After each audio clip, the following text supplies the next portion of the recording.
Hoje nós damos continuidade, irmãos, à nossa série de mensagens em Josué, no livro de Josué, e eu convido você então a abrir a sua Bíblia comigo, em Josué capítulo 8, mantenha a sua Bíblia aberta, porque nós vamos conversando sobre este capítulo, à medida em que vamos lendo. Hoje nós vamos ler do versículo 1 até o versículo 29, e vamos conversar sobre ele. Como tema da mensagem hoje, irmãos, na leitura deste capítulo, nós vamos falar sobre o poder restaurador do perdão. O poder restaurador do perdão. Para isso, eu gostaria de lembrar os irmãos a respeito daquilo que nós já estamos vendo no livro de Josué. Na semana passada, no capítulo 7, nós vimos que Josué, ele enfrentou um momento de profunda dificuldade por causa do pecado do povo de Israel.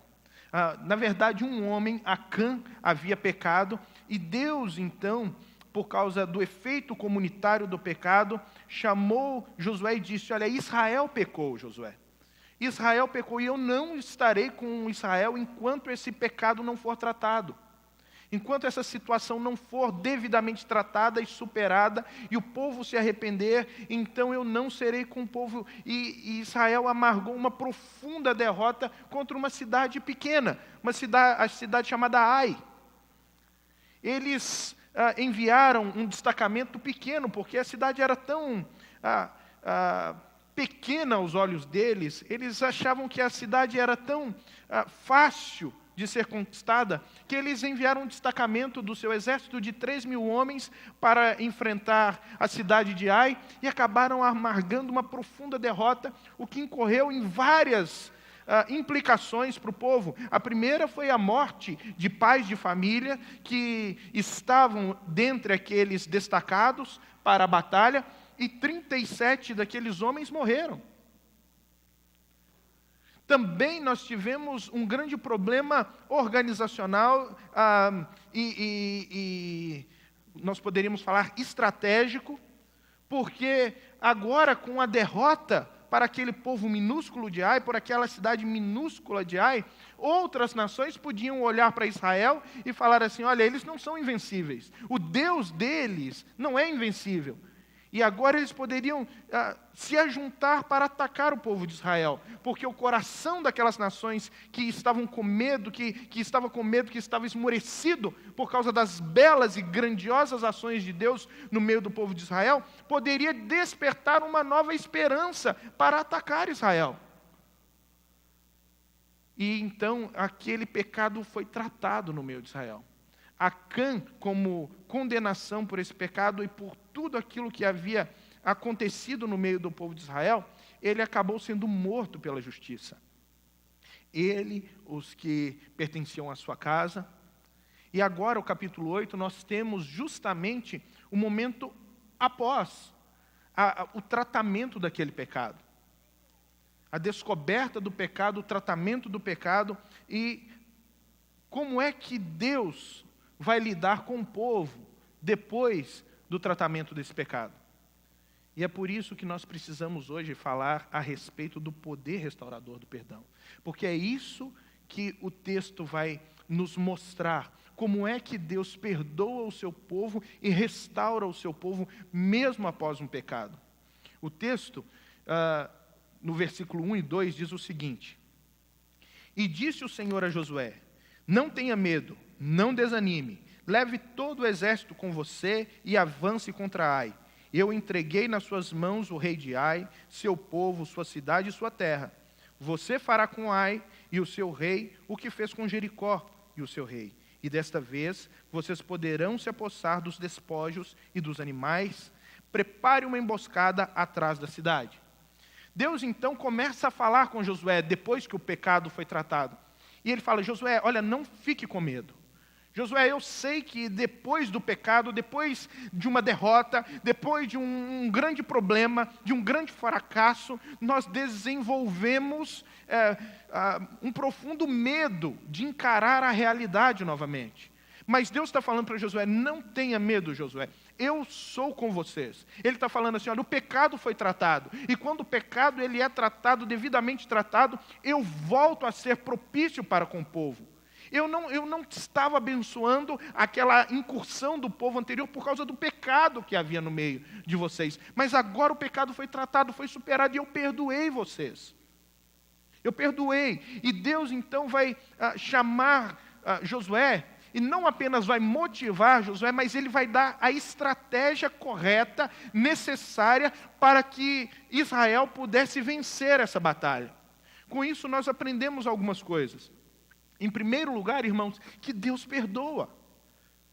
Deus perdoa. O perdão de Deus, ele nos vem sempre com uma palavra de encorajamento. Quando nós olhamos na Bíblia, nós encontramos palavras de encorajamento que nos fazem encontrar novamente a esperança para olhar para frente. Muitas vezes os nossos pecados fazem com que nós percamos de vista a possibilidade de continuando, de continuarmos a lutar as nossas batalhas, a vencer as nossas guerras diárias. O pecado, ele muitas vezes nos faz perguntar se Deus realmente é conosco, se Deus realmente nos perdoou, se Deus realmente está ao nosso lado. Nós precisamos entender que quando o pecado ele é tratado, devidamente tratado, Deus nos perdoa sim. E Ele restaura a nossa vida. Nós vemos palavras maravilhosas de Deus para o seu povo, com justamente a finalidade de elevar essa confiança no perdão dele. Em primeiro lugar, nós vemos Davi, ele falando a respeito do pecado, no Salmo 32, ele diz assim: enquanto escondi do Senhor os meus pecados, envelheceram os meus ossos, porque a sua mão pesava sobre mim todos os dias, mas quando eu confessei e deixei, o Senhor restaurou a minha sorte. O Senhor foi propício para comigo. E ali ele vem mostrando como o Senhor, ele é perdoador, como o Senhor, ele olha para nós com um olhar compassivo. O profeta vai dizer, em nome de Deus, eu é que sei que pensamentos tenho a vosso respeito, pensamentos de bem e não de mal, para vos dar o fim que desejais. Deus perdoa. Ele perdoa, irmãos, de tal maneira que Ele resolveu enviar o seu Filho, o seu único Filho, justamente para nos perdoar. Mas uma coisa é nós sermos perdoados por Deus. Outra coisa é nós internalizarmos o perdão e conseguirmos viver sem a culpa. Como é difícil, irmãos, viver sem culpa. É interessante que no Antigo Testamento, quando Moisés está dando as leis ao povo, e Deus, na verdade, está dando leis a Moisés, que passa essas leis ao povo, ele cria alguns rituais para o perdão dos pecados, mas, paralelamente a um ritual de perdão de pecados, havia também um outro ritual, que era o ritual para expiação da culpa. Porque muitas vezes Deus nos perdoa, mas nós não nos perdoamos. Nós não conseguimos abandonar a culpa que carregamos. Alguns anos atrás, eu fui procurado no gabinete pastoral por uma moça, e ela estava vivendo uma vida muito triste. Ela estava vivendo nas drogas e ela estava tendo problemas com o relacionamento. Então, a pessoa com quem ela se relacionava estava agredindo ela. E ela tinha tido uma vida de prostituição. E conversando com ela, ela abriu tudo aquilo e ela chorava muito comigo. E então eu disse para ela, olha, Deus está disposto a perdoar você. Ela falou assim, não, você não entende, pastor. Deus nunca vai me perdoar. Ele nunca vai me perdoar. Eu falei com ela assim, minha filha, o que você não entende é que entre eu e você não existe diferença alguma. Não há diferença entre mim e você. Nós somos pecadores. E tanto o meu pecado quanto o seu pecado, ele nos conduz para o mesmo lugar. Ele tem o mesmo efeito. Ninguém é melhor que ninguém. O que nós vivemos hoje é simplesmente pela misericórdia de Deus, pela sua graça que nos alcança. E é por causa dessa graça, não porque merecemos, não porque nós nos tornamos melhores, não porque nós somos alguém diferente diante de Deus, mas simplesmente por causa de uma graça imerecida, é que nós podemos ser restaurados. Mas como foi difícil para aquela mulher entender que ela não precisava carregar aquela culpa.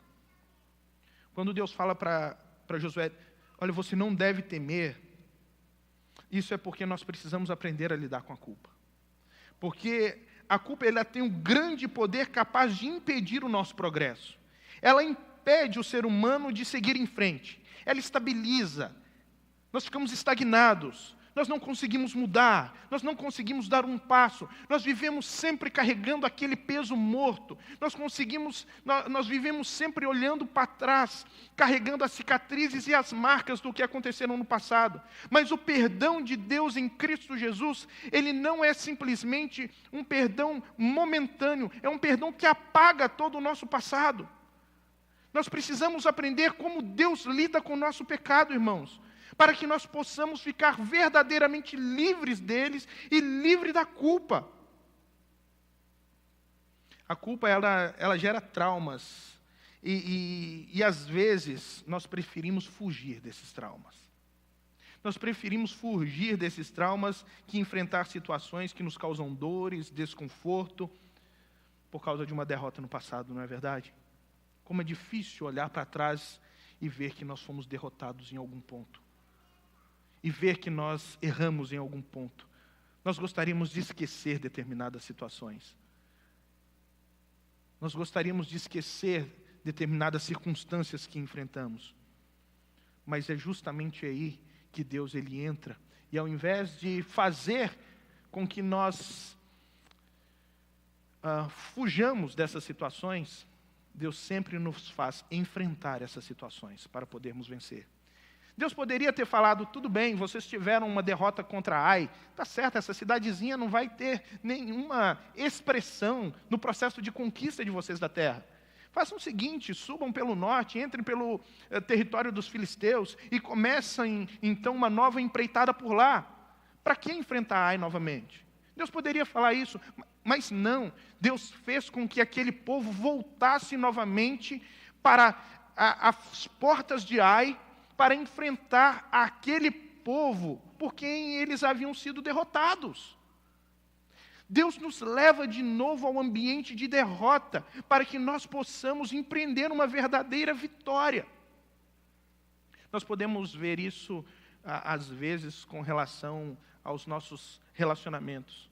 Às vezes nós contraímos relacionamentos e na jornada da vida nós quebramos relacionamentos.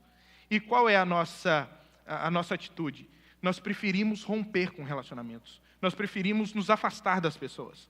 Nós preferimos deixar que aquelas pessoas vivam a vida delas e ao enfrentar cara a cara aquela pessoa e tratar o relacionamento. Por quê? Porque aquilo vai trazer desgaste. Porque aquilo vai nos levar novamente ao lugar de derrota. Aonde nós tivemos uma derrota emocional, aonde nós tivemos uma derrota pessoal muitas vezes, uma derrota relacional. Mas Deus, ele nos orienta pelo seu evangelho que nós devemos voltar a esses locais, a essas pessoas e promover a reconciliação. Não existe como nós dizermos que odiamos um irmão e amamos a Deus. É isso que João vai nos dizer. É necessário haver a reconciliação, tratamento. E muitas vezes nós não queremos, mas o Evangelho nos leva a isso, nos obriga a isso. É isso que Deus faz. Ele nos leva muitas vezes aos lugares onde nós sofremos as nossas piores derrotas, para que nós possamos também experimentar, talvez, grandes vitórias.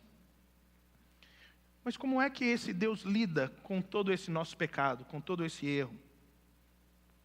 Jeremias, o profeta, vai dizer a respeito do pecado, que Deus nunca se lembraria deles. Uma vez o pecado tratado, Deus nunca mais se lembraria deles.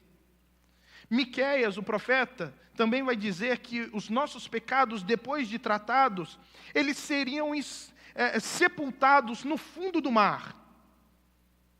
É como se Deus apagasse da mente dele. E quando você retorna para aquele pecado que você insiste em carregar com você, que já foi perdoado e que a culpa insiste está no seu coração, e você fala, Deus, me perdoa por aquele pecado, e Deus vira para você e fala, qual, meu filho? Qual o pecado? Esse pecado já não existe mais, essa história já não existe mais, esse pecado agora está no fundo do mar, e existe uma placa na orla desse mar, que fala assim, é proibido pescar. Você não pode pescar pecados, para poder tentar se lembrar deles. Deus já esqueceu os pecados perdoados. E Hebreus também vai reafirmar aquilo que Jeremias diz, que dos nossos pecados nunca mais Deus se lembraria. É por isso que nós podemos confiar no perdão de Deus. Mas nós muitas vezes nos questionamos, será que Deus realmente nos perdoou? Será que eu vou poder estar novamente na presença desse Deus, após ter cometido aquele pecado? Será que Deus vai me perdoar? Quando o pecado ele é devidamente tratado, sim, irmãos. E o que é tratar o pecado devidamente? No caso de Israel, foi com o tratamento com Acã. Acã foi morto. O pecado ele foi exposto. No nosso caso, também nós fomos mortos. Nós fomos mortos em Cristo Jesus. Porque Cristo tomou o nosso lugar. Quando Cristo toma o nosso lugar, irmãos, todo o nosso pecado foi pago no alto daquela cruz. Todo o nosso pecado foi punido em Cristo Jesus. Aquela cruz era para nós. Os cravos tinham o endereço das nossas mãos, dos nossos pés. Mas Cristo tomou o nosso lugar. E é por isso que nós fomos verdadeiramente perdoados por Deus. Não é que Deus trata levianamente o pecado, ou que Deus se torna complacente para com o pecado. Não, é que Deus ele é justo no tratamento do pecado. E Ele tratou justamente o nosso pecado em Cristo Jesus. Mas isso não nos exime da responsabilidade de tomarmos uma atitude correta diante dos nossos pecados. O pecado ele precisa ser tratado também. Por exemplo, como? Havendo o arrependimento genuíno. Se não existe genuíno arrependimento dos nossos pecados, então também não existe devido tratamento. Também é necessário haver um esforço intencional e consciente para o abandono do pecado. Nós não podemos conviver com o pecado, viver como se o pecado fosse algo normal. Nós precisamos intencionalmente, nós precisamos conscientemente viver todos os dias afastados do pecado. Por quê? Porque o caráter de Cristo, do Cristo Santo, está sendo formado em nós.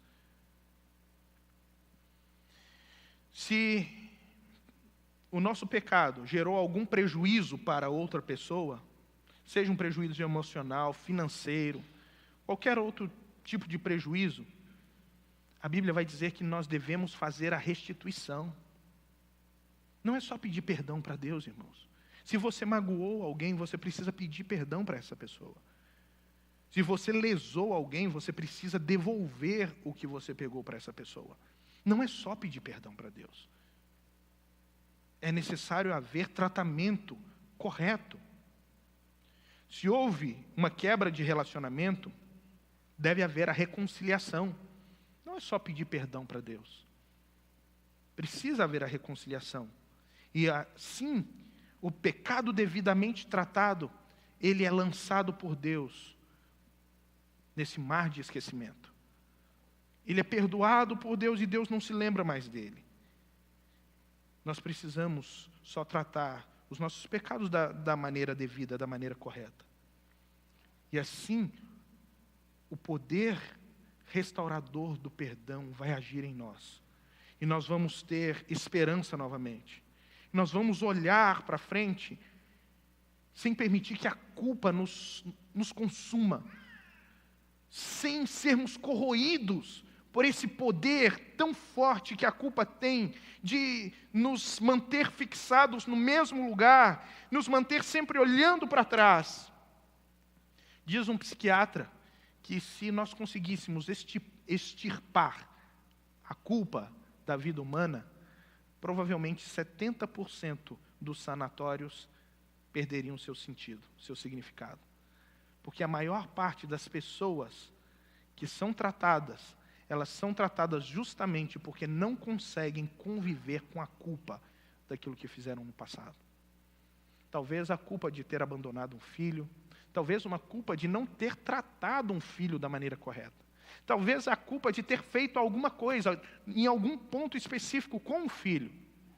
Talvez a culpa de ter feito algo com os pais. Talvez a culpa de ter vivido algum tipo de vida que ofendeu a si mesmo profundamente. As pessoas carregam essas mazelas, carregam essas culpas. Mas em Cristo Jesus, essas culpas podem ser deixadas para trás. Porque Cristo morreu por nós. Porque Cristo venceu por nós. E porque Cristo nos dá o perdão genuíno. E se Deus nos deu perdão, quem somos nós para ficar lembrando dos nossos próprios pecados, irmãos? Em segundo lugar, o texto de hoje nos ensina, nos versos 3 a 9, que os perdoados, eles aprendem o valor da palavra de Deus. Leia comigo, versículos 3 a 9. Então Josué e todo o exército se prepararam para atacar a cidade de Ai. Ele escolheu 30 mil dos seus melhores homens de guerra e os enviou de noite, com a seguinte ordem: atenção, preparem uma emboscada atrás da cidade e não se afastem muito dela. Fiquem todos alertas. Eu e todos os que estiverem comigo nos aproximaremos da cidade. Quando os homens nos atacarem, como fizeram antes, fugiremos deles. Eles nos perseguirão até que tenhamos atraído para longe da cidade, pois dirão: estão fugindo de nós como fizeram antes. Quando estivermos fugindo, vocês sairão da emboscada e tomarão a cidade. O Senhor, o seu Deus, a entregará em suas mãos.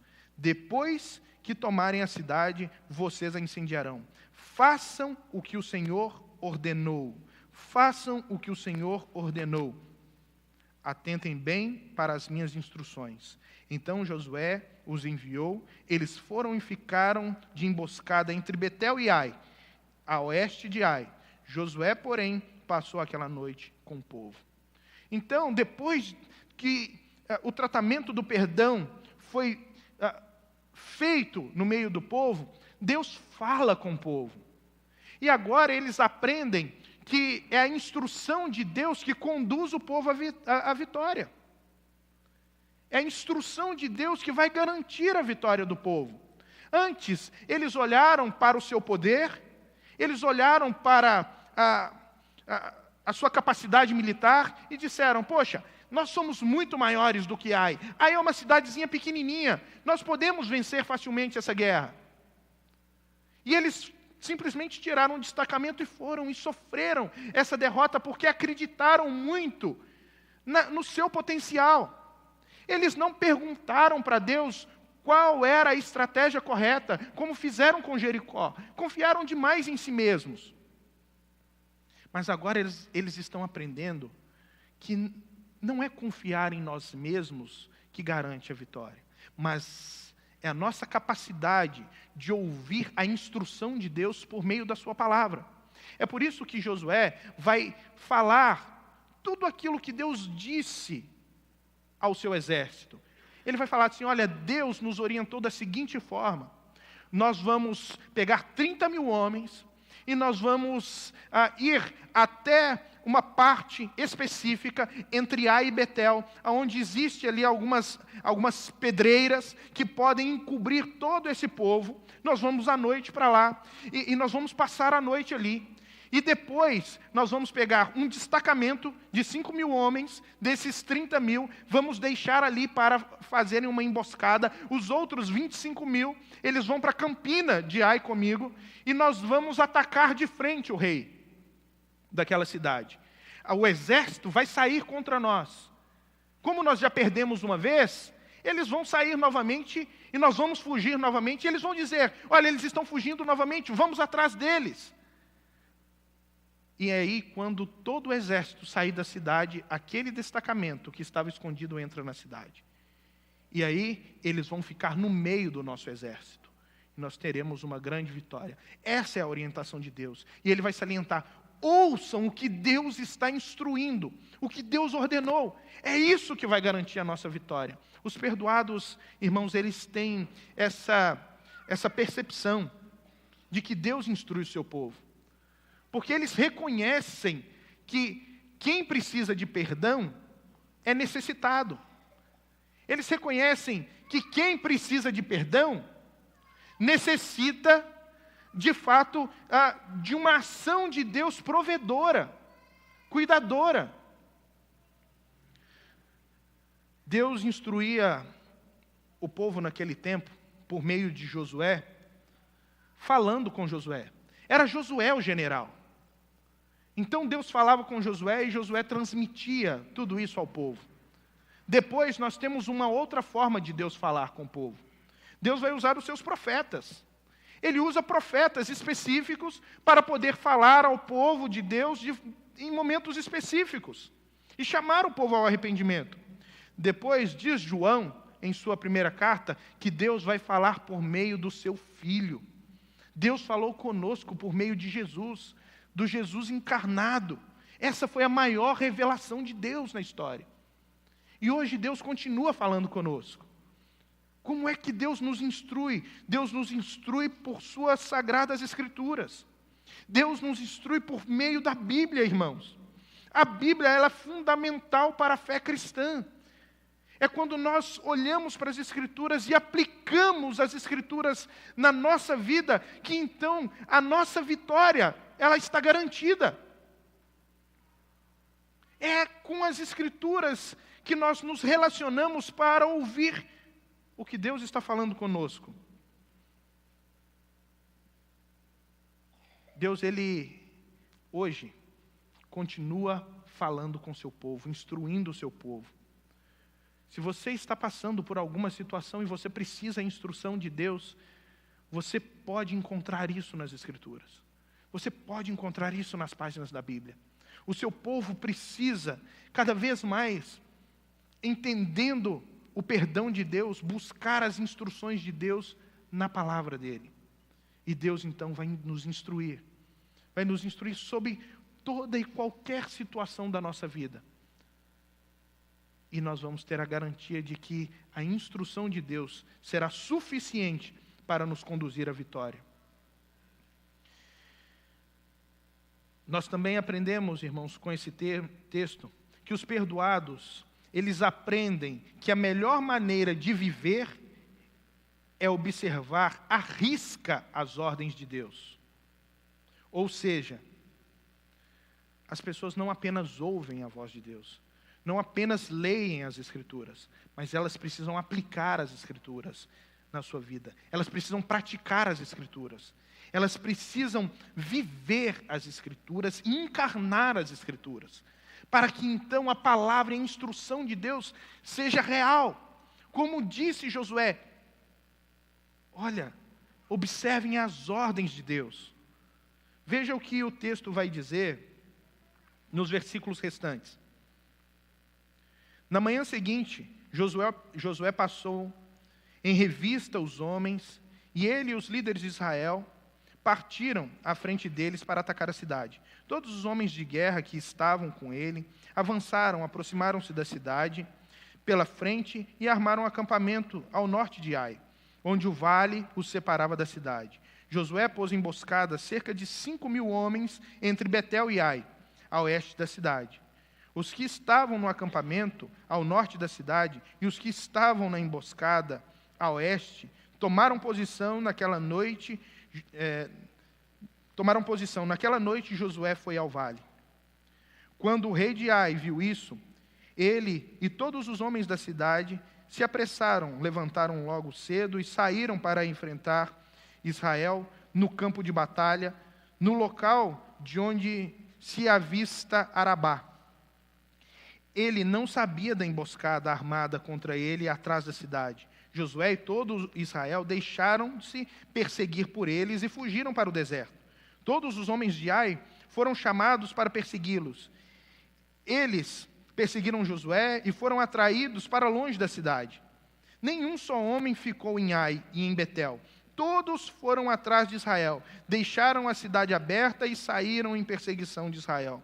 Disse então o Senhor a Josué: estende a lança que você tem na mão na direção de Ai, pois nas suas mãos entreguei a cidade. Josué estendeu a lança em direção a Ai, e assim que fez, os homens da emboscada saíram correndo da sua posição, entraram na cidade, tomaram-na e depressa a incendiaram.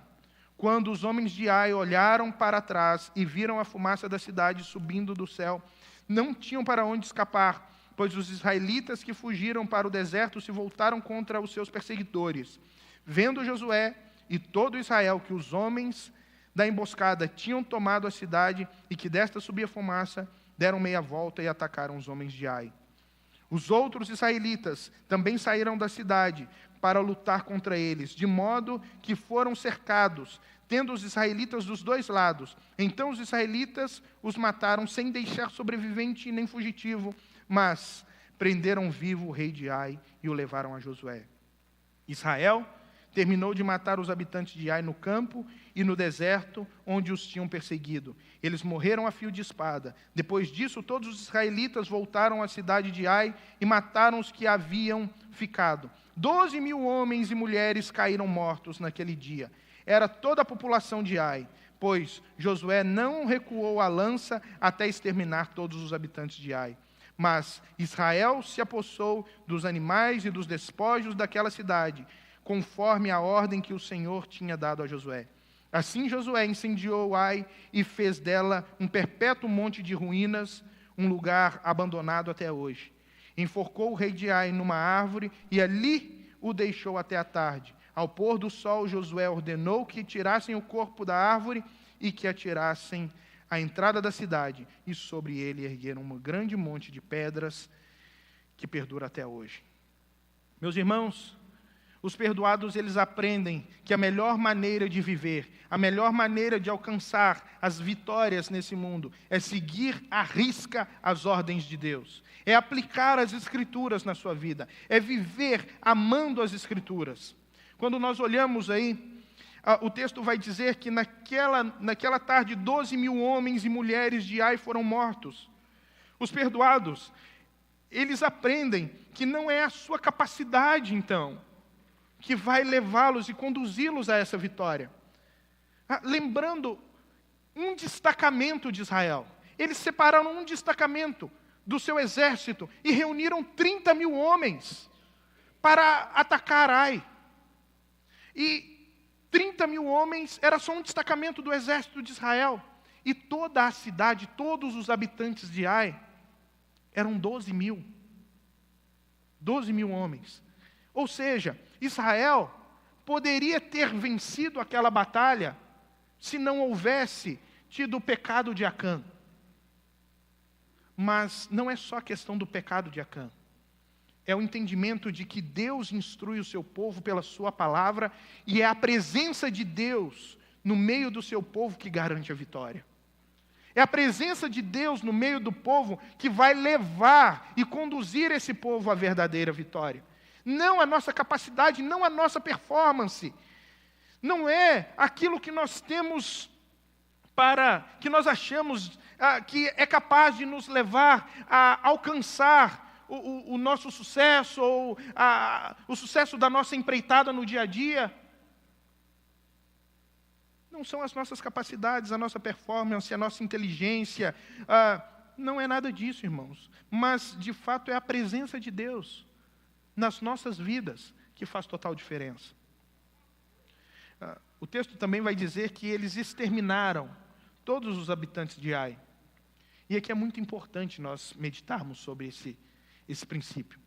Porque muitos aqui podem pensar que o texto está dando base, de alguma forma, para o ódio, para a vingança, para o assassinato, como uma situação aprovada por Deus. Não é isso que Deus está falando aqui, irmãos. Deus não está dando base para que nós administremos no nosso coração ódio, vingança e até mesmo uma retaliação física contra alguém.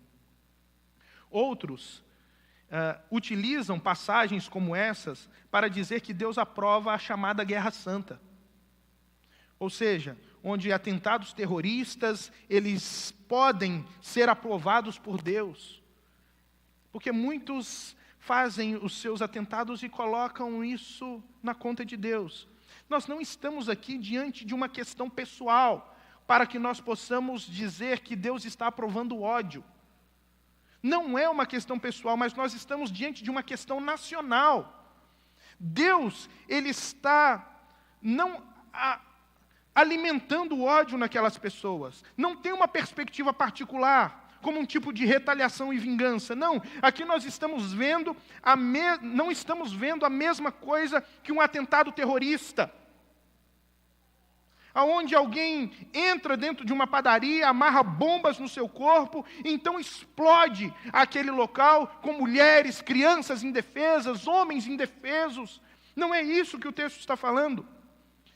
Aqui está sendo instaurado um estado de guerra, irmãos. Um estado de guerra é um estado onde a outra pessoa ela tem condições de se defender.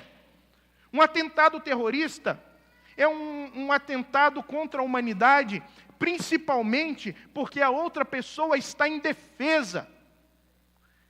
A outra pessoa não tem como reagir. A outra pessoa não tem como se defender.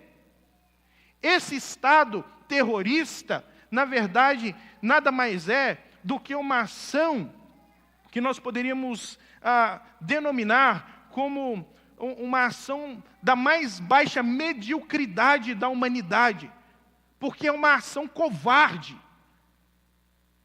É uma ação covarde. Não é isso que nós estamos encontrando aqui nas páginas da Bíblia. Aqui nós temos um estado de guerra instaurado e os povos, eles têm condições de se defender da mesma maneira, irmãos, que muitas vezes o povo de Deus, o próprio Israel, num estado de guerra, sofreu derrotas. Ai está sofrendo a sua derrota como muitas vezes o próprio Israel sofreu derrotas. Aqui nós não estamos vendo uma desculpa para o cristão fazer guerra contra alguém, guerras particulares, guerras de relacionamento ou guerras de nações. Não! Nós estamos aqui diante de um momento histórico particular, onde o povo de Deus se apresentava como nação. Ou seja, como nação eles tinham leis, eles tinham uma política, eles tinham um exército, e eles tinham que ter um território próprio. E diante disso, eles estavam seguindo o perfil de conquista de território da sua época.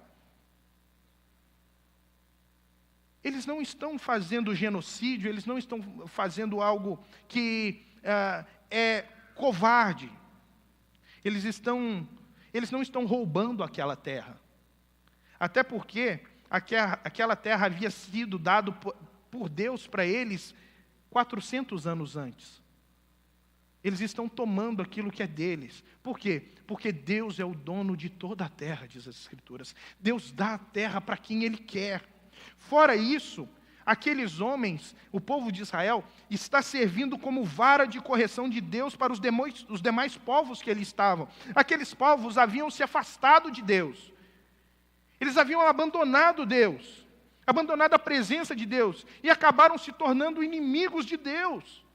E agora, a vara de correção é Israel. Como muitas vezes outras nações se tornaram vara de correção para corrigir Israel, como por exemplo os assírios, como por exemplo os babilônicos. Eles serviram de vara de correção para corrigir o povo de Deus. Então aqui nós não podemos confundir essa situação com a covardia que é feita em nome da chamada Guerra Santa. Nós cristãos, nós somos a continuação desse povo de Deus. Mas depois da vinda de Cristo, irmãos, tudo mudou, nós não temos motivos para fazer guerra. Até porque nós não somos mais vistos como uma nação. A nossa pátria não é desse mundo. A nossa pátria é celestial, nós estamos caminhando para ela. Por isso, nós não fazemos guerras contra outros povos, porque todos os povos são chamados para fazer parte dessa nova pátria. Todos os povos são chamados. Nós não temos que fazer guerra com ninguém. Mas isso não quer dizer que nós não estamos em guerra. Isso não quer dizer que o estado de guerra na igreja não é uma realidade. Entenda que o estado de guerra dentro da igreja é uma realidade porque Paulo vai nos alertar com isso. Ele vai dizer assim, a guerra de vocês, a luta de vocês, a batalha de vocês não é contra carne nem sangue, mas contra principados, potestades e os dominadores desse mundo tenebroso. É contra esse tipo de situação que nós precisamos guerrear. É contra esse tipo de situação que nós, como povo de Deus, precisamos nos levantar contra. Nós estamos em guerra contra toda a maldade, toda a injustiça que se propaga nesse mundo e todo o efeito destruidor do pecado. Mas nós só vamos conseguir ser instrumentos de Deus, eficazes para mudar a nossa realidade, para mudar a realidade daqueles que estão ao nosso redor, quando nós entendermos que fomos perdoados. Que nós somos pessoas diferentes não porque somos melhores, mas porque fomos perdoados, irmãos. Perdoados por aquilo que Deus fez por nós em Cristo, na cruz.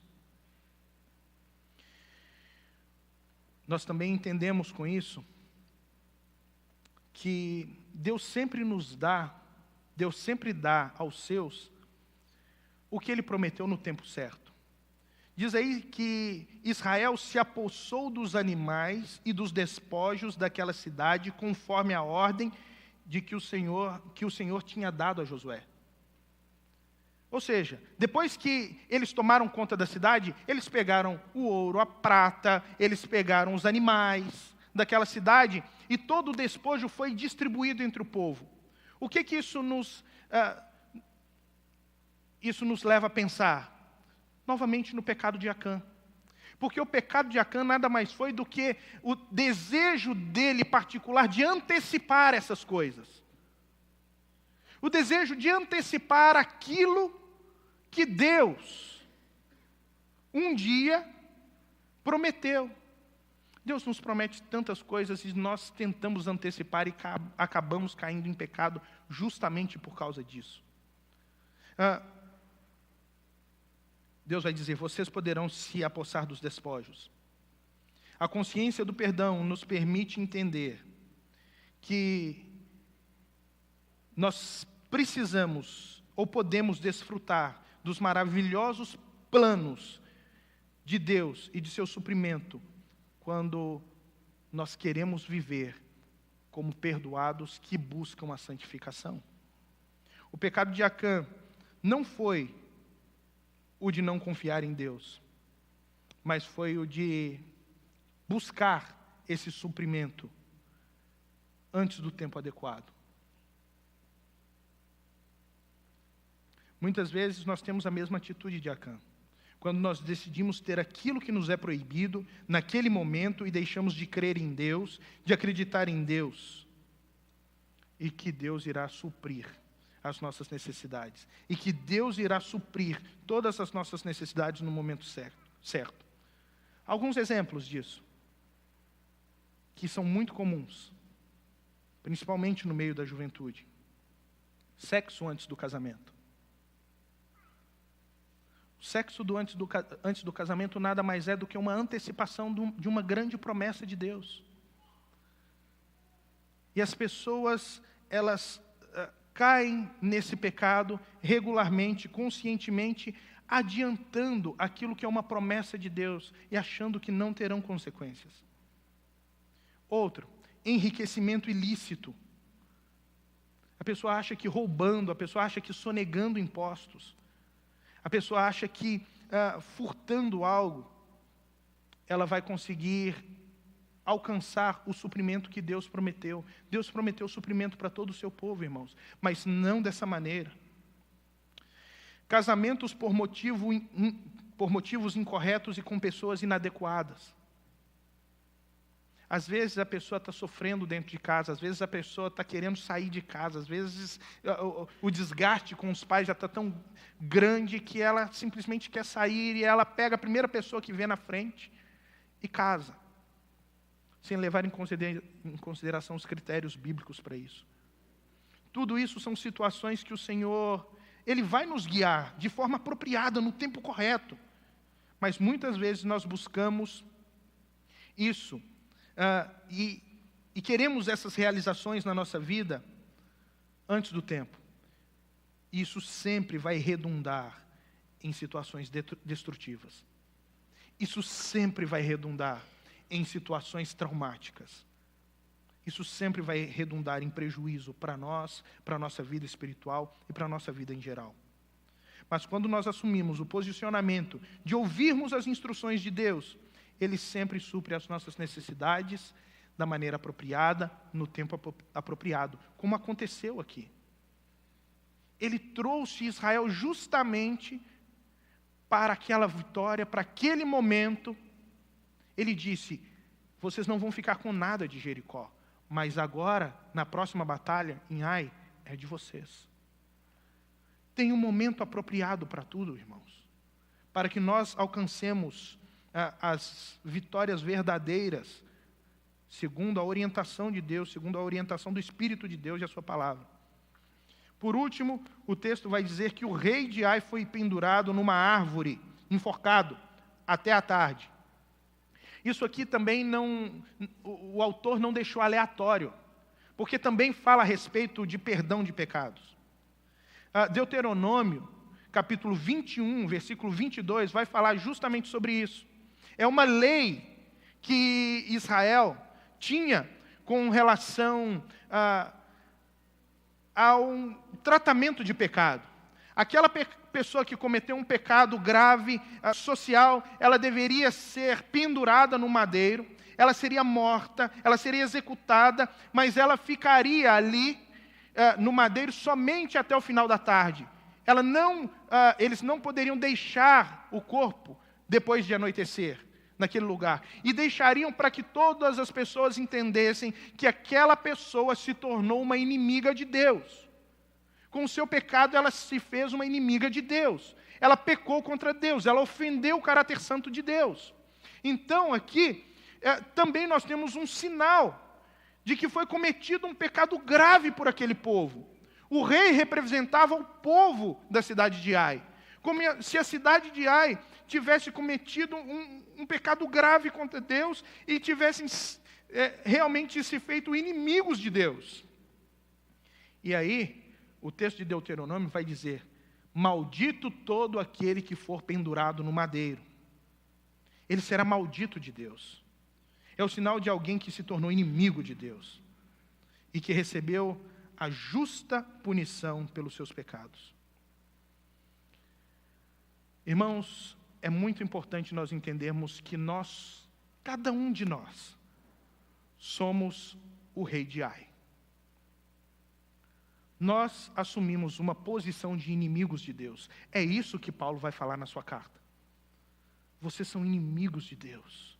Nós somos inimigos de Deus. Mas ele vai falar: vocês foram reaproximados de Deus através de Cristo. E como é que Cristo morreu? Paulo também vai falar em Gálatas 3,13, vai falar que Cristo assumiu o nosso lugar na cruz, pendurado no madeiro, e se fez maldição por nós. Para que nós não precisássemos enfrentar a punição do madeiro, Cristo assumiu o nosso lugar no madeiro. Isso fala novamente de perdão, irmãos. De perdão para cada um de nós. Do Deus que redime o seu povo. Redime o seu povo da condenação, do pecado. A posição do rei de Ai seria a nossa, a de inimigos. Mas hoje, por sua graça, por graça de Deus, por causa do perdão de Deus, nós desfrutamos de uma posição totalmente diferente. Nós não somos mais aqueles que merecem o madeiro. Nós somos aqueles que merecem a mesa, como filhos amados. Nós somos chamados de filhos de Deus, menina dos olhos de Deus, povo de Deus, propriedade exclusiva de Deus, sacerdócio santo, nação santa, povo de propriedade exclusiva desse Deus santo.